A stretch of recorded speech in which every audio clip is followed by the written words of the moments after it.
जय जगन्नाथ। जय पंचसखा।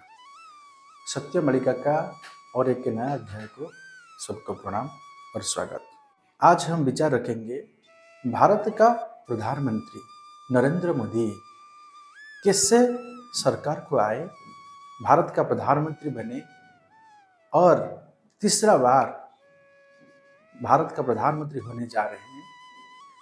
और इसका बारे में मालिका में क्या लिखा है और महापुरुष अच्युतानंद लिखे हैं।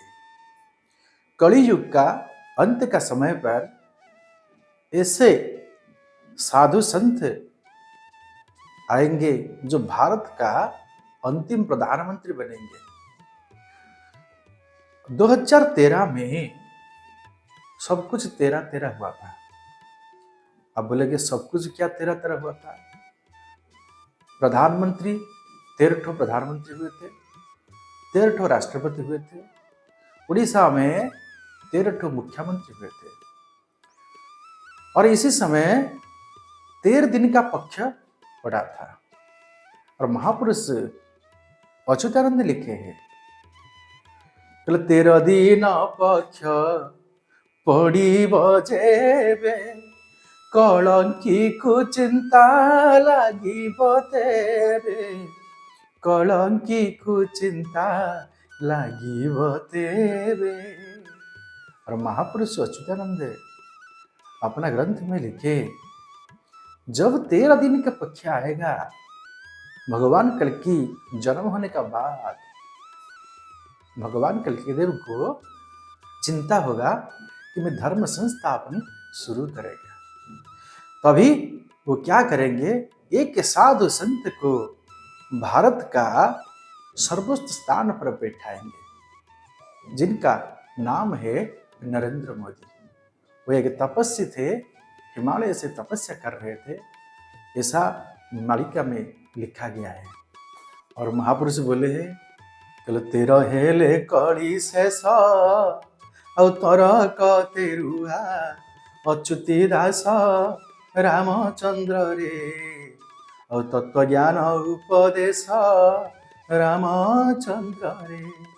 और महापुरुष अच्युतानंद अति सुंदर, पवित्र और स्पष्ट भाषा में वर्णन किए 13 हेले कड़ी शेष। जब 13 अंक होगा तभी कड़ी का खत्म होगा और तत्व ज्ञान उपदेश। और महापुरुष बोल रहे हैं ये है तत्व ज्ञान, मैं उपदेश देता हूँ, वही है तत्व ज्ञान। क्या है तत्व? जब 13 होगा, जब उड़ीसा का 13 मुख्यमंत्री हुए, भारत का 13 राष्ट्रपति हुए और 2013 तक भारत में 13 प्रधानमंत्री हुए। और इसी समय क्या होगा, भगवान चिंता प्रकट करेगी कैसे मैं संहार कार्य शुरू करूंगा, धर्म संस्थापना का कार्य शुरू करूंगा। और इसीलिए महापुरुष अच्युतानंद फिर लिखे जब 13 दिन का पक्ष पड़ेगा तभी भगवान कल की चिंता प्रकट करेंगे जो कैसे कल की लीला शुरू होगा। और इसी ऐसे सोचकर भगवान क्या करेंगे, न एक भक्त को भारतवर्ष का राजा बनाएंगे। जो सर्वोच्च कर्ता शासन क्षमता में रहेगा वो है प्रधानमंत्री और नरेंद्र है। और उनका बारे में क्या लिखे, और महापुरुष लिखे नरेंद्र नाम जार जाति रे ब्रह्मचारी जान और जाति रे ब्रह्मचारी जान हिमालय सिद्धि पाइब 13 दिनिया जेबे हेब 13 दिनिया जेबे हेब गुम्फारु सेवा हार हेब सेही भारत शासन करिब सेही भारत शासन करिब। और महापुरुष लिखे जब 13 दिन का पक्ष पड़ेगा, 2013 में 13 दिन का पक्ष पड़ा था। 6 अक्टूबर 2013 में 18 अक्टूबर 2013 तक ये 13 दिन का पक्ष पड़ा था। और महापुरुष बोले इसी समय क्या होगा, नरेंद्र नाम एक ब्रह्मचारी वो हिमालय में तपस्या किया होगा और वो जब 13 दिन का पक्ष पड़ेगा और भारत का वर्ष का शासन क्षमता में रहेगा। 600 साल पहले महापुरुष अच्युतानंदी कलम किए थे, अति सुंदर भाव में लिखे थे।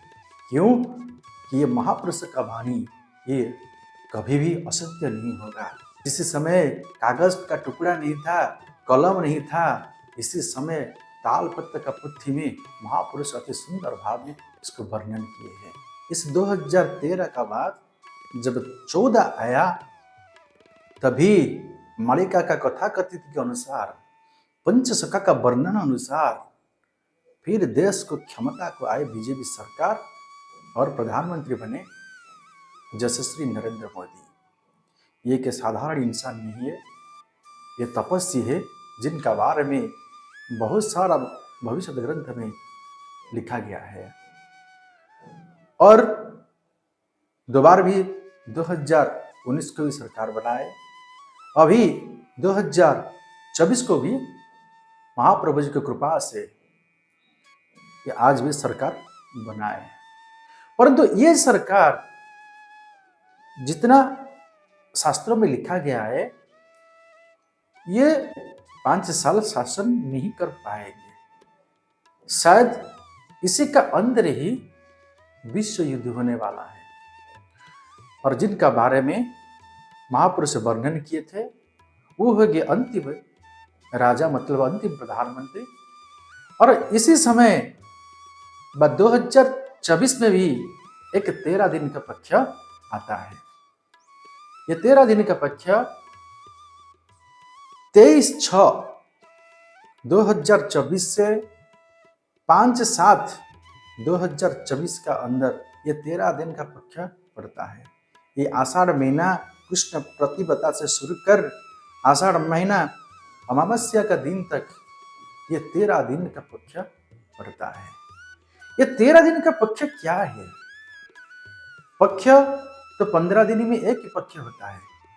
पक्ष में यदि क्ष और वृद्धि होता है मतलब एक दिन कम यानी 14 दिन हो सकता है, नहीं तो एक दिन बढ़ेगा तो 16 दिन हो सकता है।